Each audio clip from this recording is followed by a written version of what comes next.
I was there. I can talk about Batumi. I can talk about Georgia and what we went through as a team. So that's what I try to do. The reader is placed in a position that he or she is actually with a team nearly for the entire tournament from round one.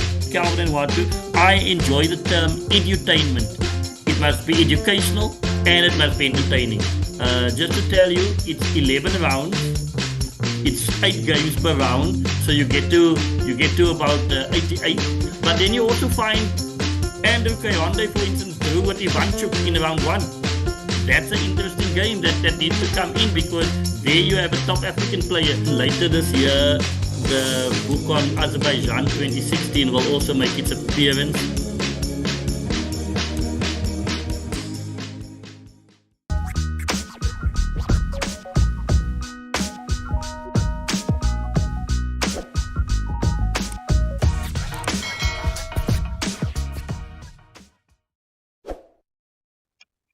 Chess, nonsense, and analysis. Yes, Watu, here we are again. What are we looking at today?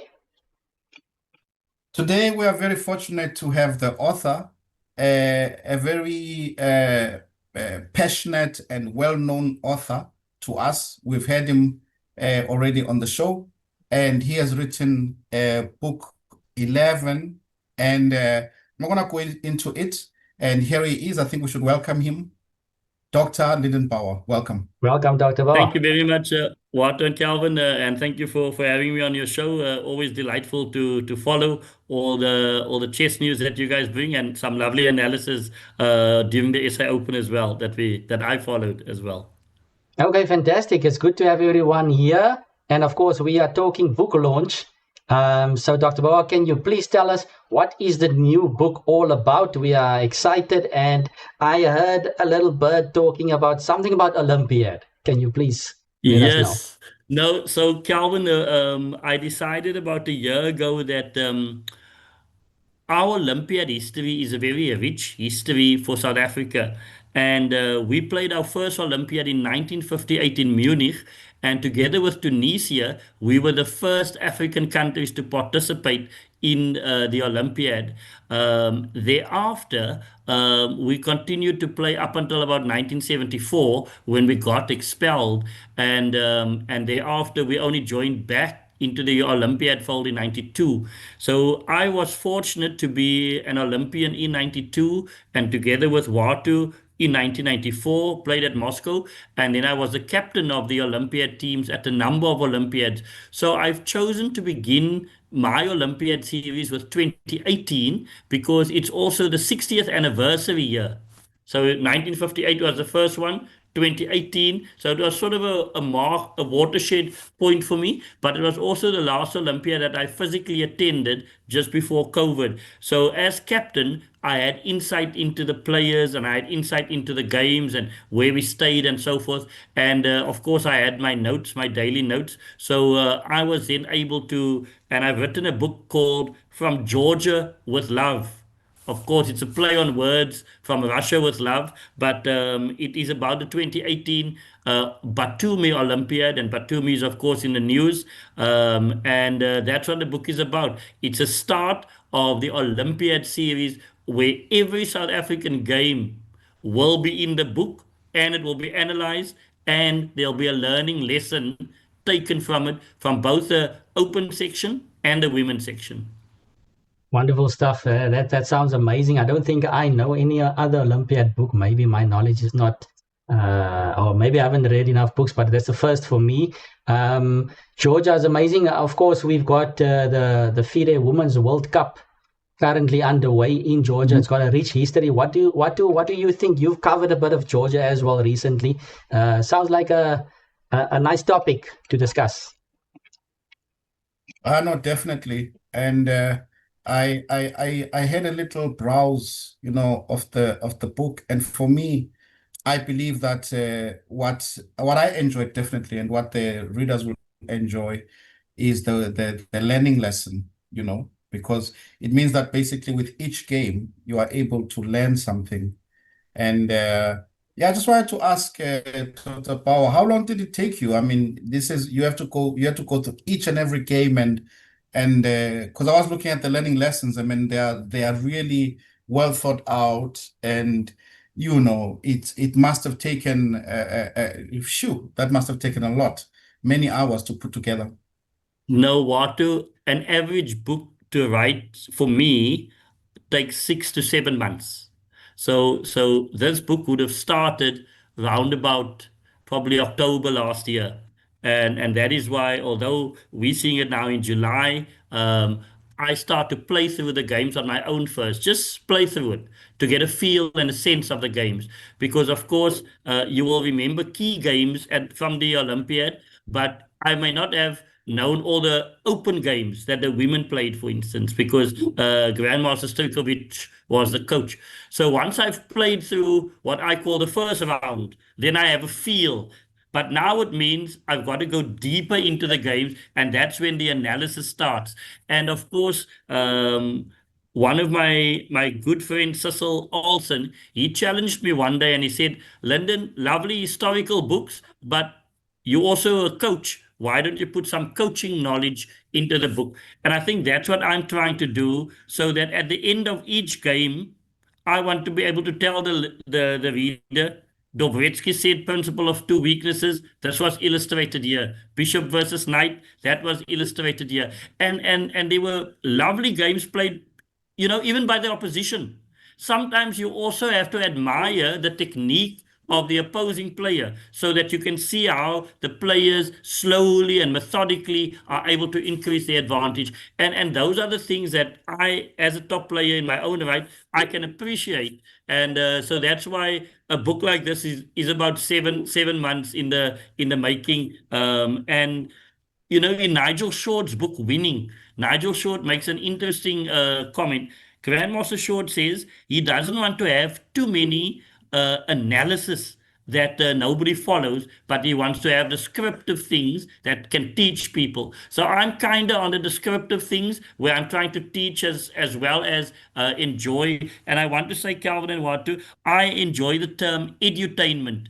It must be educational and it must be Mhm. entertaining. That's my philosophy. Okay, wonderful stuff. I got to jump in and ask, Lyndon. So this is your first Olympiad book, right? 2018, Batumi. So what made you decide, besides the 60 number, right? What made you decide? Is there anything memorable about this Olympiad that made you decide to choose this as a starting point? And are we going to see any other Olympiads maybe in future? In fact, Calvin, later this year, the book on Azerbaijan 2016 will also make its appearance. Interestingly enough, I'm by chapter 4 in that book already, because the latter part of the last 2 months is editing. So editing, you can you wait for your editor comes back and then you go up and down. So certainly 2016 Baku, where we played in Azerbaijan, will be coming out later in the year. So my intention is to do 2 Olympiad books per annum. So if I follow Watu, it will mean that when I get to about 66, I would have nearly gotten to all the Olympiads. But the reality is that it's a labor of love, and every book has 100 games, because just to tell you, it's 11 rounds. It's 8 games per round, so you get to about 88. Very easy, times 10 plus another 8 is you get to 96. But then you also find Andrew Kayonde, for instance, drew with Ivanchuk in round one. That's an interesting game that needs to come in, because there you have a top African player. We also had a player, Mohammed, beating Li Chao of China. Now I have to put that game in, because it's not every day that a 2200 beats a 2700 in that regard. So I pick up where one or two of the African games took place. In fact, in the 2016 Olympiad, what was interesting in round one was Sudan drew with Bulgaria 2-2. Wow. And it was two Remember that. victories. That was fantastic. So for me, 2018 was important because, Calvin, I would say there's about 3 reasons why I chose it. Number one, it's the 100th anniversary year of Nelson Mandela's birth. He was born in 1918 on the Okay. 18th of July. And this is why I'm also releasing the book on Friday, on Mandela Day, on 18 July, and we will be at UWC, and we will be there for 67 minutes. So it will be my contribution for 67 minutes. We'll talk about that. And then secondly, it was my last Olympiad as captain. Maybe I'll still go again in the future when my work allows, but it also allows me then to give the reader just a bit of a different inside story, because sometimes if you just look at things from afar, you don't know what's the behind the scenes. Now at least I can tell the reader that player may have been a bit ill in that particular round, that player was feeling confident that he was going and he would sacrifice. So these are the type of things that I tell the reader. So 2018, and just to recall for yourselves and the listeners, if we had won the vote in Norway 2014, South Africa would have hosted the Olympiad in 2018. But we lost the vote Mm. in Norway. And therefore, for all the various reasons, I decided also it's a lived experience for me, Calvin and Walter. So I was there. I can talk about Batumi. I can talk about Georgia and what we went through as a team. Living an hour from the venue. Sometimes people may not understand. Those things can get you because it means that you have to eat at 12 o'clock to get on the bus at quarter to one and get there and drive an hour long to get to the venue. Now, those things affect your chest because it means that you're not having time to sleep and to rest after, and your routine is thrown out a bit. So that's what I try to. The reader is placed in a position that he or she is actually with a team nearly for the entire tournament from round one. Great stuff. Yeah, I really enjoyed that. I don't know which parts, Kelvin, that you liked, but I liked, for example, there was a part I liked about you describing, Lyndon describing, as a captain going into the hall, sitting there, and actually describing how the hall is, how far you sit away from the other captain, this and that. It just gives, the reader reads and is immediately in there, in that. I really like that, so, Yes, and that's what I just want to say, that was, for example, one of my favorites. And I don't know, Kelvin, if you have any, but I really did like those stories a lot, sure, Yeah, sure. no, Enjoyed it. I also enjoy that what too. It's actually since I was quite young, I took it upon myself to always. I was always hungry when the Olympiad happens. I mean, I took quite my time to get there, but when I always was eager to look at these games and to get this inside view is just the icing on the cake there with that, just to get that live experience basically. And also for me, one thing that's quite nice is these learning lessons that we've talked about, because I mean, a lot of us are Oh, coaches, yeah. and this kind of just makes our life quite easy to whip out the book, and then you've got a free lesson there that you can enjoy with your students. So that was quite Yeah. enjoyable. Well, Um, Calvin and Watt, I must tell you, one of the interesting stories was in round one, South Africa played Haiti. So, of course, we were expected to win quite easily. The highest rated player is 1800 on board one. But then Johannes Mabusela turned out to play a 6 hour game, you know. And then Oh, yes. and of course, I had to sit right through as captain. You can't leave because you got to sign the score sheet at the end. After we know, the two of us were walking alone back to the bus. And then I said, Yo, Johannes, you really made heavy weather. He said, No, no, he saw I had a very thick book to read. So he wanted to make sure I read more chapters. That's why he had me playing. He had himself playing for 6 hours to allow me to read my book, because, of course, I took a book on Stalin, who was from Georgia, and now I was reading the sort of the biography of Joseph Stalin in Georgia, and I thought that would have been fitting. But I think that the games also. I mean, for me, Watu, in that very first round, you played a move C4, and it was one of those moves, Calvin, where the pawn can be captured by a knight on D2, a pawn on B3, and a pawn on D3. But Watu was opening lines, and that's actually the name of the chapter as well, opening lines. You got to do that. And interestingly enough, in that 6 hour battle, Mabusela did the same. Mabusela played pawn to F3, gives back the pawn, but his king then Yes. enters the position decisively. So it's those type of things that I try to educate the reader to say, listen, you must know, you got to sit through. This is what the top players do as well. And I just want to say what to that. I mean, as captain, I was monitoring all the water intake of all the players. And of course, some players like their cool Mm. drinks, others like their coffee. And what my recollection is, at some stage, you were into green tea as well. Yes. I do remember, and actually, the thing was that the place where you had to go get there, there was no guarantee that you would get the drink. You don't know, you remember this, Kevin, of course. Yes, Sometimes there's a line.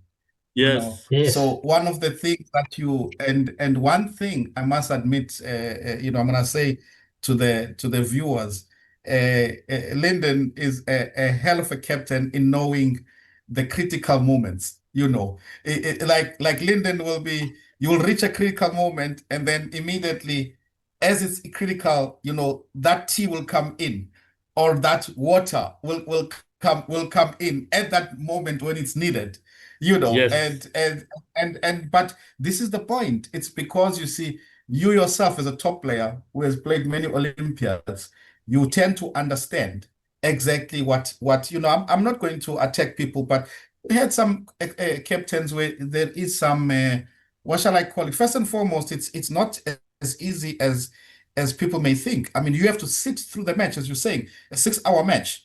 If you're not finding it interesting, at least to go and look what's happening. I mean, it can be daunting what you are doing there, right? And secondly, you're not yeah, identifying with what the guys are going through, and also a simple thing as after the game, the ability, because you yourself are a competitor, to know what to say and when to say it yeah. is also very important, and Yeah. No, what do and I, and what do you know? These are the small little nuances that must really be learned by the new captains and coaches and managers, because sometimes among the top players, it is just a small mental edge that you need to nurse. And sometimes, because sometimes a player may try a sacrifice, but of course, I've got to be able to have the ability to tell the player, listen, in a team sport, it's not so easy, but you do have the strength to try it, and you've got to know those things. And similarly, one of the nice things that the book has been able to do is I now played through the games for a second time, but now I use the engine. And then the engine can tell me if that position was really drawn, or should we have played it out. And that's where I even invite the reader and the coaches to say, should Johannes have chosen the draw here, or should Kenny did he have a winning position? And there was one game where Daniel Cordoue had a fantastic position against Kazakhstan, Grandmaster Rumbayev, and he had pass pawn on the C file, but that grandmaster was nursing, and he was just, but Daniel was pushing, and that was one of the things I admired about all our players. None of you guys and none of the ladies stood back. You went for it, and that is something that I admired, where the player must know that we've traveled so far to get here. We don't want to just draw. We want to play the game, and I think that's what inspired me, even as a captain, because it now means that the team, wants to play, and they want to play well. And I think, Calvin, when you had your first win against the GM, the Slovenian GM, that immediately showed that you deserve to be at this level. Then you had a second win against the GM, and then of course now you are FM, but you've got two GM wins in an Olympiad. And I mean that was also fantastic, just to experience that, because it meant, and I mean, for us to play against a country like Turkey and get the win against a four player GM lineup. I mean, those are the type of things that we live for, and I appreciate the games, of course. What sometimes there are too many sacrifices, but I mean, at the end of the day, I must say that the games were hard, but that's what the Olympiad chess is about. Lovely stuff. I yeah, gotta no, jump in absolutely. here. I gotta jump in and ask Lennon. So, besides the chess, besides all the games that have been captured, can you maybe give us a sneak peek or any bit of a piece of nugget there on what else does the book have to offer? Is there any interesting facts or any historic background that you give us in this book? Yeah. So one of the nice things that Georgia did very well was to tell the whole world, the whole chess Olympiad, about their history and in particular about women's chess. Because you must remember that for a long time, the women's world champions came from Russia, but actually they were all Georgian. So when you think Yep. about Maya Shabanidze or Nana or Alexandra, they were all Georgian and they were all playing against one another. And so one of the things that I found is that Georgian women actually played more chess than Georgian men at a certain stage. So what had happened was that when a woman got married, she was given a dowry, and the dowry consisted of two things. It consisted of the poem, which was a panther. It's called a panther skin, and it's a long poem written by a guy called Rustavelli in the 12th century. But besides the poem that is given as a part of the dowry, every woman got a chess set. Now, how many countries in the world gives you a poem and a chess set as part of your dowry? So that for me was really interesting as well. And then of course, Calvin and Watu, what is of interest is that South Africa is playing Georgia in a rugby next weekend. So Oh, Georgia also has a rugby tradition. So they guys are very big, and therefore they're more forward running, and they love to play among the forwards rather than in the backs necessarily. But Georgia also has that. And then the other thing that I discovered is that Georgia has South African farmers. So the Georgian government at a certain stage opened it up for South African farmers to come through. So I think there are those type of stories that is there. But I think, Calvin, for me, the rich chess tradition of Georgia has stood out for me. That is, when you go in anywhere, chess is played, people understand chess. And you know that old story where they said every taxi driver in the Soviet Union could play chess. Now, Georgia reminded me of one of those countries or cities and towns where literally everybody could understand the basics of chess, and those who wanted to excel would go to a chess palace and would excel further. So I think the reader is taken on that path where, and you know, the South Africa, of course, in 2014, the South African champion was Georgian, Merab oh yeah. Gunjavishli. He Uh-huh. won the South African Championship in Bloemfontein, scoring something like 10 and a half out of 11. And so we actually had a connection with Georgia without actually us realizing it as well, because of course that was 2014. So for the reader, I tried to tell you a bit about Georgian history, but then what I also did was each country we played against, I tried to give you a bit of history, to say, yeah, we played against this country and these were their top players at a given stage, etc. And this is what the country was famous for. So, Calvin, the women's team played against Indonesia, Watu. And what many readers may not know is that some of the Afrikaans words come from Indonesia. So, the word for banana is pisang in Afrikaans, and that word comes from Indonesia. So there's a lot of those type of things that you get from sort of reading the book just by the way. But the key thing for me, I think, Calvin, to answer your question is I wanted to give the reader the lessons, the value of the lessons. So in essence, if you do go through all 100 games in the book, you're going to find yourself having about 100 extra lessons that I've proposed for you as a reader. Great stuff. Thanks, Lennon. I think Another very important part. Oh, sorry, go ahead, no, sorry. What I just Kevin. wanted to say, I think it's overdue that you should probably go and win the Georgian Open. Then, if they come and win our SA Open, it's I've won you the have to go and George do that. Open. I don't know if that counts. Please go ahead, Watu. No, what I wanted to mention was in the beginning of the book, you mentioned like historically, I found that fascinating, and I think that it would definitely be. I found a lot of information I didn't certainly did not know about. So because you went really you dug deep to find the history of the Olympians, all the Olympians, their scores, how they, how they featured, and uh, it's very detailed information. I mean, but how did you get your hands on it? I mean, it's for me that would have even been a book on its own. Just getting that information together, amazing. Yeah.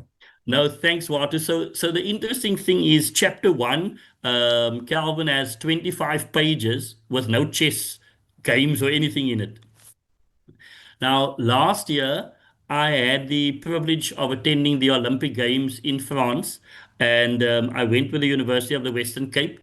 And for a period of about 4 days, we were exposed to the principles of Olympism, and we had debates about when is the Olympic Games coming to Africa? What does Olympism actually mean? And what I then, the University of the Western Cape has got the status of being an Olympic Study Center, and I'm affiliated to that Olympic Study Center. So what I did, Watu, was I wanted to bring the principles of Olympism into the Chess Olympiad.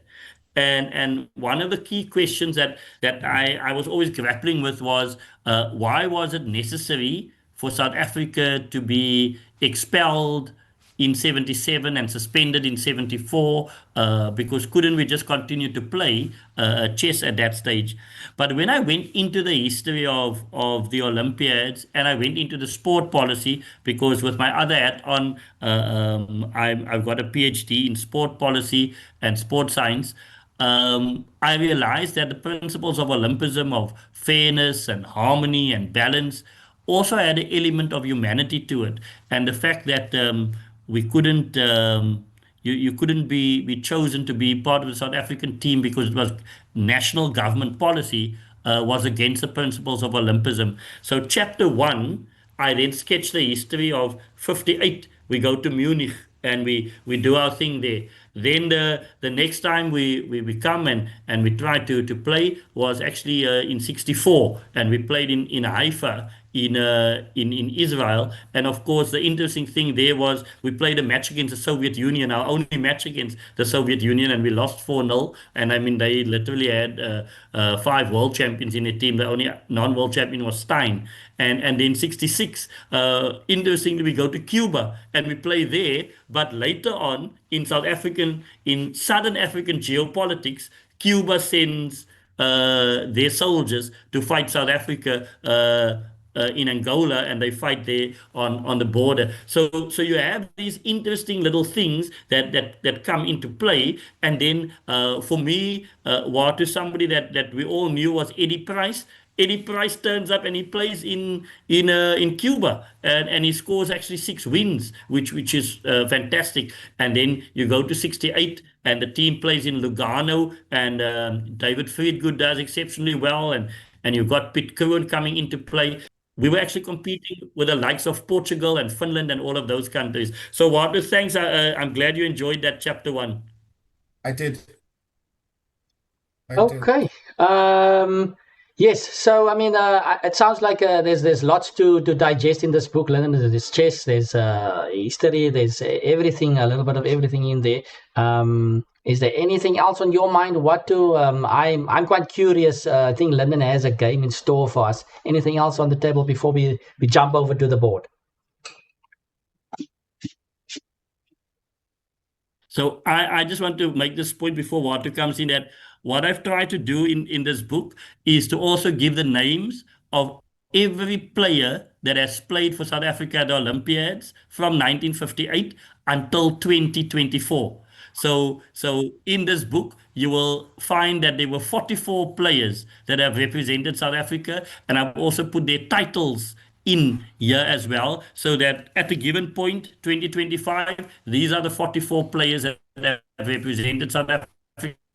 And in the women's section, there are 27. Because, Calvin and Watu, one of the things that in codes like rugby and tennis and football, you always see at the bottom of the screen, Willie has 100 caps. That one is on 87, but we don't do that for our chess players. So what I'm trying to do is through these Olympiad books, I'm now bringing into play who the players were, and in my later editions I will give you the percentage of their games, so that that must also be appreciated as well. But this year is the first book that has the names of every player. Even there was one gentleman, his name was Mick Stern. He played one game for South Africa, but he's in the book because he played that one game in the 58 Olympiad as well. So that is the other thing, Calvin, that the book must also be a book of record of not only of the games, but also of the players that played for South Africa at these Olympiads. So, and I'm happy for us to go through a nice game that was played at the Olympiad, and then of course just to tell the readers and the listeners that they can contact me at any stage if they wish to purchase a copy. Thanks, Calvin. Lovely stuff. I certainly am going to get my copy ASAP. So do contact Dr. Bouah for that soonest, everyone. So without further ado, I think we should jump over to the board, and we are all on Lichess. So Dr. Bouah, what are we looking at for this episode? So the game that I've chosen that I would like to share with the readers and the viewers tonight is a game played between South Africa and Turkey.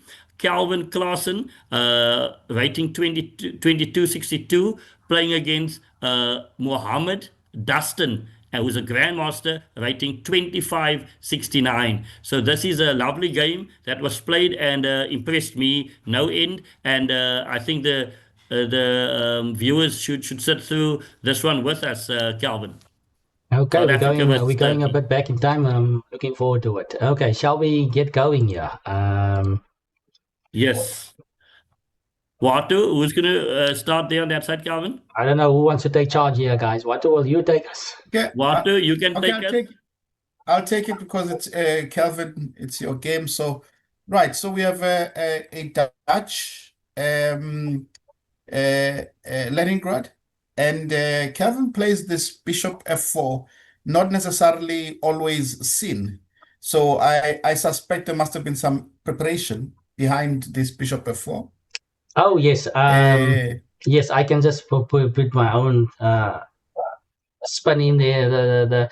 I kind of saw my opponent played a couple of setups, and this bishop f4 popped up with the engine analysis, and I went with it. So yeah, definitely some home prep there with bishop f4. Okay. Right. So something cooked. So the opponent plays bishop g5 and h6. Yeah. So first and foremost, for the viewer, you see bishop f4 is a very irritating move for black, because black wants to play e5. It's one of the main strategic ideas in this game, because if black does not manage to play e5, it will become difficult for black to get their pieces in. Yeah, so black would love to castle, maybe queen e8, and then e5, and then later on f4, and then go for an attack. But this bishop is really making life difficult. So black then decides to play g5. So plays h6. Now, you see, that is why now in this position we understand why FIDE master Klaassen doesn't necessarily go for h4. Because, if you go for h4, then the argument is that black will then have the square g4 available, which will then in later on allow e5 to be played quite easily. Sure. So c5 is a very, very interesting idea. So we see g5, bishop g3, c6 is played, and bishop c4. So really, Kelvin has gone guns blazing against the opponent's principled move. And you can see all of white's now castling is not possible. But again, the problem is if I play d5 as black, then I've got no strategic idea, because then all of a sudden, the e5 square is weak, easily accessible for white, and white will, so this is the problem, and this will be different from, because we know some duchies where you have this setup, which is the stonewall. But in the stonewall, it's different. The bishop is on the other side, right? And Yeah. so black definitely doesn't want to do this. Yeah, for I sure. think So we I can think for see me, that. Walter, I just Mhm. want to say for me, I So saw bishop c4 as a provocative move because Calvin is tempting d5, but then he gains the e5 square. So it's kind of provocative, but that is how a player should play against these top players. You mustn't roll over and play dead. You must play actively, and that's why I enjoyed this game tremendously. exactly. So putting problems really to black. And so black tries to solve this issue of this bishop, plays b5, bishop b3, a5. But of course, the bishop is not going to get off that diagonal easily. So a3 is played, knight a6, and now fireworks, just castles. Yeah, And I remember actually this position because I had a very complicated game in this round, like myself. I was playing with the black piece. I had the King's Indian, but I had the West of the King's Indian. It was complicated, but I was always West. But yeah, one thing that chess is a team sport. One thing I loved was the idea that my opponent didn't only have his position to deal with. My opponent was also worried for the His teammate here. teammate. Yeah, yeah. My opponent was spending a lot of time after moving, looking at the board, worried. He was thinking, how is this guy going to get out? He's feeling yeah, some pressure for his friend And over what's there. Yeah, happening? yeah, yeah. Exactly. He was absolutely worried. And that in a team event is brilliant. That's why in a team event, someone doing well is always good because it balances out. You're in your own position, your opponent is worried about the other game. So it's yeah. I was very happy to see this. Mm. Now, So Watu, just it's to very. tell you that Mhm. Calvin on this day took this game very seriously because Calvin was dressed in a tie and a blazer. So, Okay. so that is how serious. I've got a photo of this day where Calvin is standing with his South African green jacket and his tie on, and he's in the zone because he sees this as a very important game. So I've got that picture, and Calvin, that picture is in the book where you're standing just before you get on the bus to play the Grandmaster. Fantastic. Thanks, guys. Yeah, no, this Oh was a nice, wow, this was a nice moment. What I can beautiful. just remember, or what I can say, is that, I mean, obviously, white has other options besides castling, but we've seen that black is insistent. White want to, this is kind of giving some grip, and I wanted him to play d5. So whether he plays d5 or d takes c, I want that e5 square, and the rest of black's pieces aren't really doing much. So taking over there is not going to improve the pieces, and in the meantime, I'm just completing my development. So yeah, I quite enjoyed this move as well. So my opponent doesn't have much left to do here, but accept, right? What else should black do? Um, so yeah, he goes Now, ahead and one cap. question I have for you, Yes, Kelvin. You are obviously out of preparation here. This is too yes, of far, course. right? Yeah, yeah. So, what is your general feeling? I mean, during the game, are you surely you've got good compensation, but do you remember what you are feeling here? I mean, what's your feeling in this Oh, around here? well, especially before, okay, at this point, first of all, I couldn't believe my opponent allowed me to prevent him from castling. So Okay. to a certain degree, I thought that my opponent underestimated me, first of all. With this h6 and g5, when he played h6 and g5, I thought, okay, this guy is actually just underestimating me. He's playing a bit aggressive. But I was so excited at this point because, positionally speaking, he doesn't have anything and he still needs to solve the problem of castling. So for me to sacrifice a pawn here, it's just a luxury, basically. You don't get to do this every day against a GM confidently, and I was very excited about this position. I couldn't even imagine, because when I was preparing for this guy, I mean, he was looking pretty good in anything that I played, and I couldn't imagine getting into such a nice position this early on. So at this point, I was quite happy. I was actually very excited Right. for this position.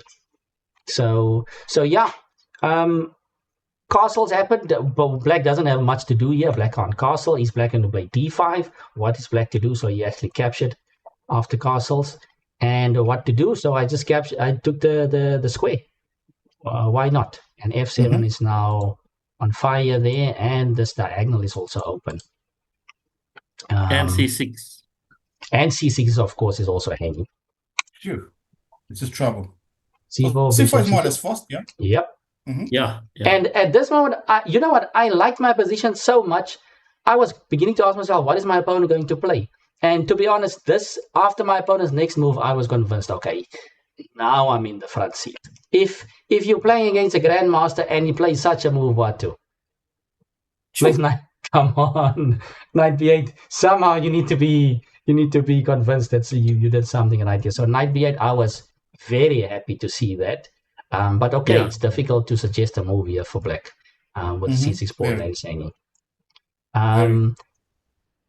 So what to do here? I'm actually curious what to. I would love to know what you would consider here, because you've got a bit of a more direct style. And to my point, to my view here, I was so happy and excited, but I couldn't find an immediate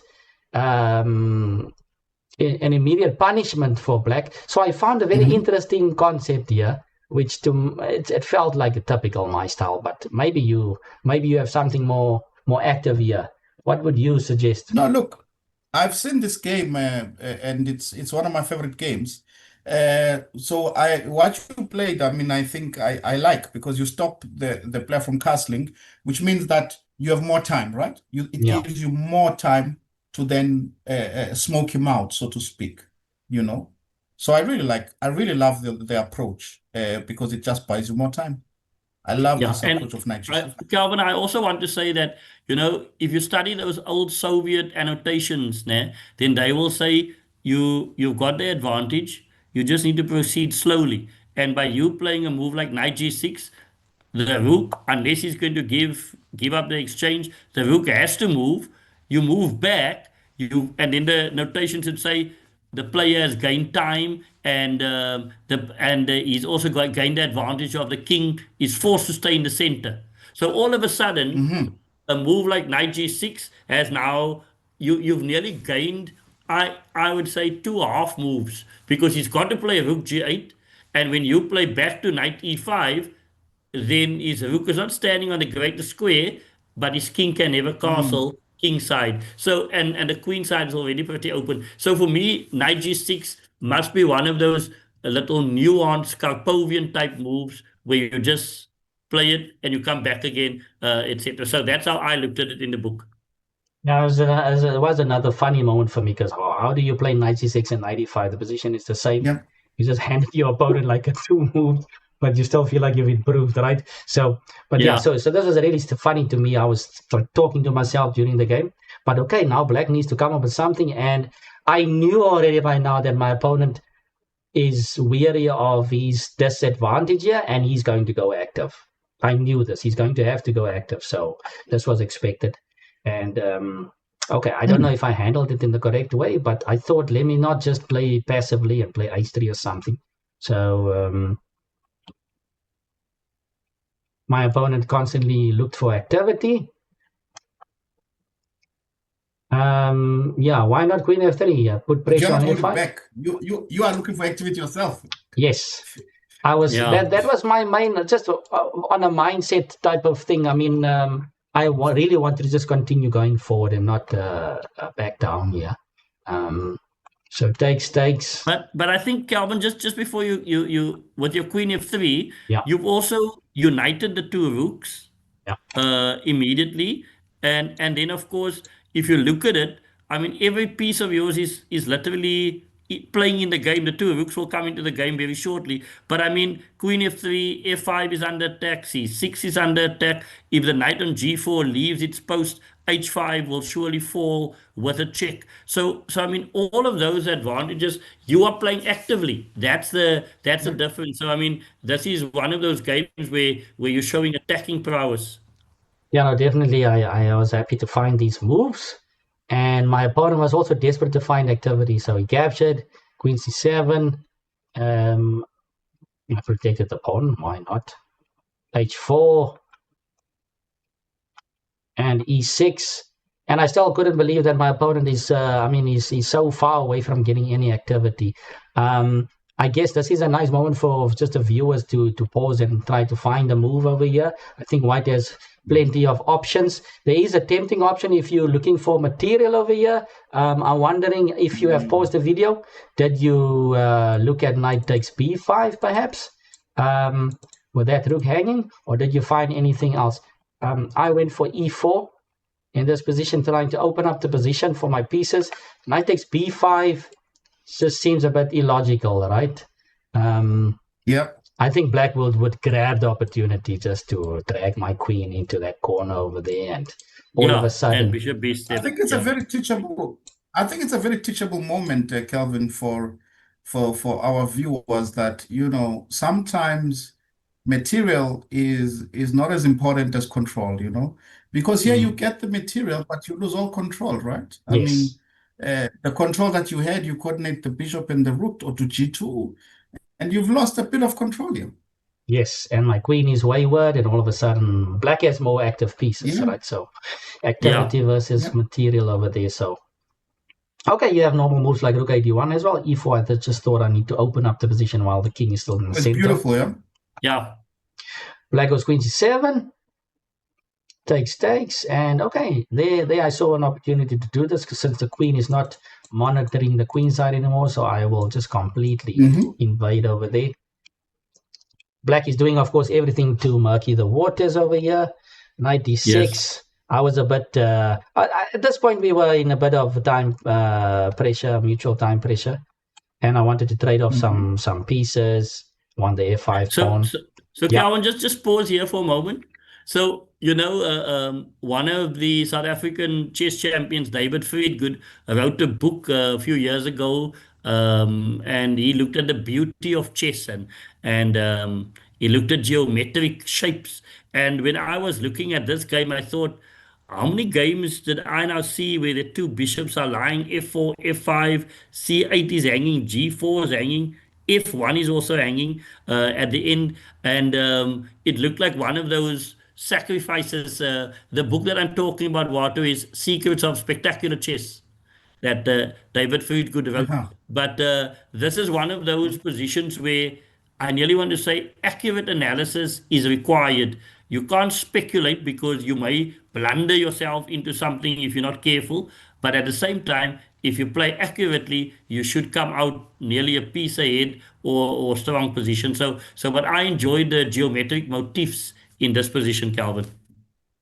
Oh, yes. I mean, I was enjoying the game all the way. I'm pretty sure I didn't play best moves, but I was just trying to keep my head above water here. And I must say my next move came with a bit of time trouble, a lot of time trouble, actually. And the deeper the game went, the more aggressive the moves became on the board and off the board. So I had to just keep my nerves here. So I again, part of my mission was just to liquidate a bit over here. I'm sure there's a lot of good moves. So I played bishop takes c8, allowing my opponent to take on f1, and with check, yes, and then king takes f1. So I just sidestep any discovered check. Then the bishop, of course, has to cover that delicate square over there. But my opponent has basically run out of pieces here. The other pieces are out of play. So again, I need to just trade some pieces. And as we can, I think, the move 31. So I still had a few more moves just to get to the time control. This is a natural move, of course, king c7. A lot of good ways to win. I couldn't resist playing e6 check. Yes, of course. And I think this is probably the favorite move of the game here, because I was running really low and I needed to decide. The frustrating part is I couldn't find a checkmate. The king ran all the way to that side. And so what to do? And out of everything, I just pushed the pawn over there on e7. You know what? I remember this moment because, I'm sitting there. I think I was already lost my game, but I'm of course we are getting the point. We're in trouble everywhere, but here we're getting the point. And I remember when you played e7, you were like seriously like down to, you guys were both down to some seconds, and then Yep. you played like E7 and bam, slammed the clock, and I could, after E7, I knew, okay, now the point is coming. I mean, Yeah, for yeah, sure. Yeah. Yeah, it was a good feeling, and I mean, the longer my opponent sank into his thinking, yeah, then I started to realize, okay, I've got it, because of course the queen is stuck defending the knight, and I've got threats against the king, and I want to play rook d8 as well on top of that. So yeah, yep. my opponent played c3. I mean, he has to do something just to confuse me. I mean, Uh, what to do, and then I go rook d6, threatening to jump in with my queen. yep. And rook And to c8 announce mate defense. in short order. And yeah, that was the end of it, and a nice way to finish it. So I Nice would say, game. yeah, I would say thanks guys. I would say not a perfect game, but definitely a very enjoyable game indeed. Yeah. No, I So yeah. think Calvin, for me, and this is why this is really one of my favorite games from the 2018 Olympiad is because normally I associate you with positional play and everything. This one had positional play because you played that pawn to c5 very early to try to get the fight for the e5 square going.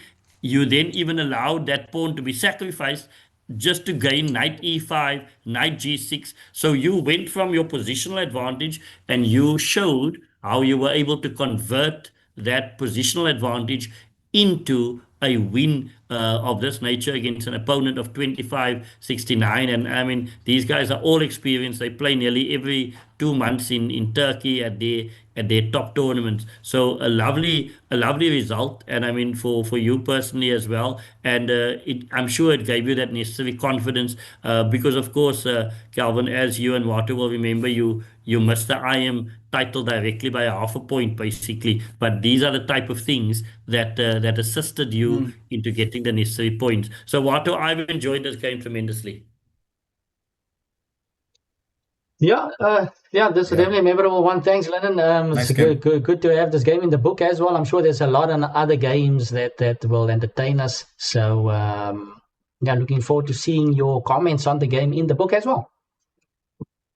Yes, no, so Calvin, I think the learning lessons, lots of learning lessons in the book. And then, of course, I think for me, the fact that we hopefully after this weekend, we will be able to say that we have made a start to have all our South African Olympiad games in one space. That's going to be the important thing that people will be able to enjoy it and to learn from it as well. That's the other part of it as well, so that they can see how our players played against these top players and know that we can hold our own when the opportunity arises. So thanks for the opportunity for me to chat to you and Walter tonight on chess nonsense and analysis, and looking forward to seeing you guys at the next tournaments.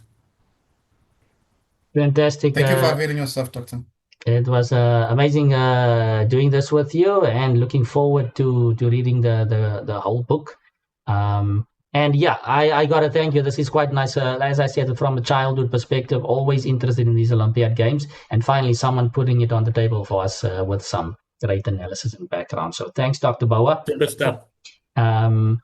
Yeah, I think So that's do that. enjoy. Yes, please. Do enjoy your other sessions that you'll be having. Lots of things coming up in Cape Town and in the Western Cape and all of the other places. So looking forward to seeing more of your analysis and your banter as you continue to build the channel. Good stuff. Thank you Thanks, very Dr. Bouah. much. Thanks, Watu, as always. And thanks to the viewers for tuning in. Thanks, Kevin. Go and get your copy, contact Dr. Bouah, or send us a message if you can't get hold of him. Throw some comments in there. And don't forget to subscribe. And yeah, thanks, everyone. And we will see you for the next one. Cheers, everyone. Thanks. Yeah, good evening.